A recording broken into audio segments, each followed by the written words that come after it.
Brock Boeser's determination and demeanor were on display at the 2018 All-Star Game. Mike Ehrmann, Getty Images. The art of the NHL Scouting Combine interview is akin to a pitcher working a batter.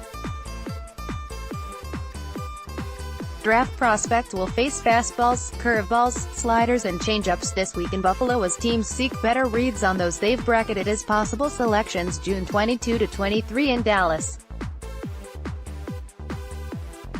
For the Vancouver Canucks, some interviews will confirm what they've already seen and heard about a player.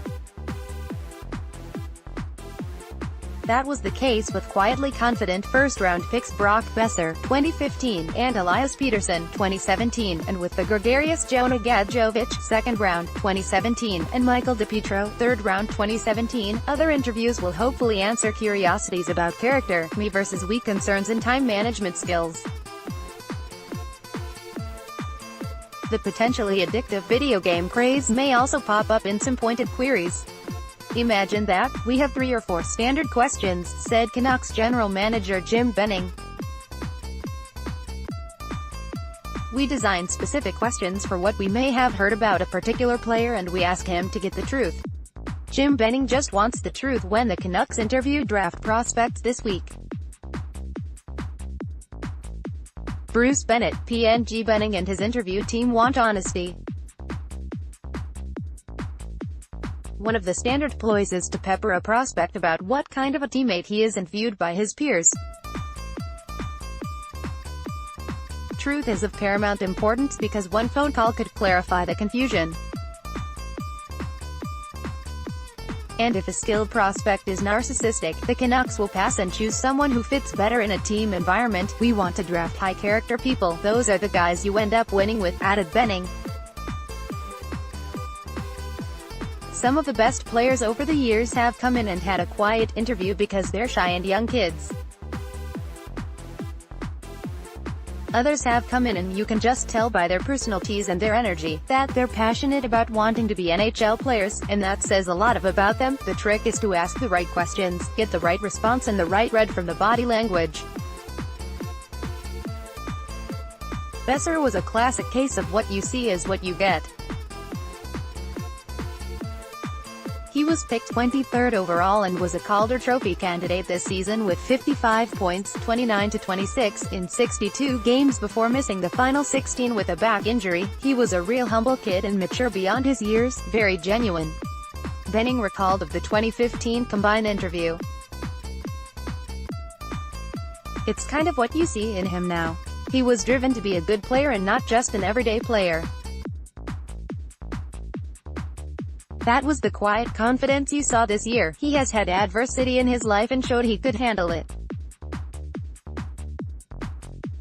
And he showed us he could get through it as a player and get to where he needs to be. Boeser's father, Duke, has battled Parkinson's disease for 8 years and suffered a severe brain injury in a car accident when his son was an emerging high school freshman. He had to stop working while his wife, Lori, worked 3 jobs to support the couple's 3 children. Boeser's grandfather, Bob, died hours before the winger played his first U.S. Hockey League game, and his sister, Jessica, plays hockey in an adapted program for those with developmental disciplines. If that isn't enough of an endurance test, Boeser's world was rocked in August 2014 when a car crash claimed baseball teammate Ty Alia.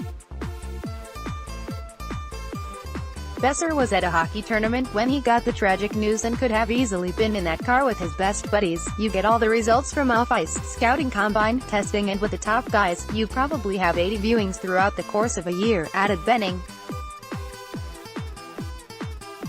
With that, all the boxes are checked, but then you get sit down and really find out more. This is an important week for us. The Canucks own the 7th overall selection this year, and no matter how the draft dominoes fall early, there are going to be at least 2 defensemen to choose from to address a positional need.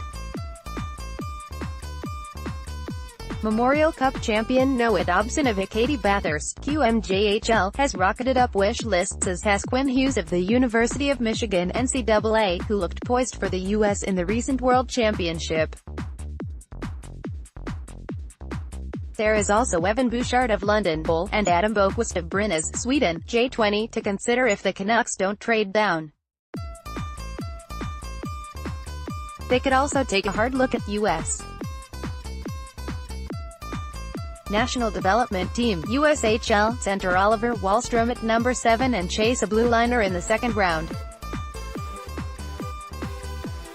Over time, the Canucks have signed diminutive bowling ball winger Petrus Palmu, 20, to a 3-year, entry-level contract.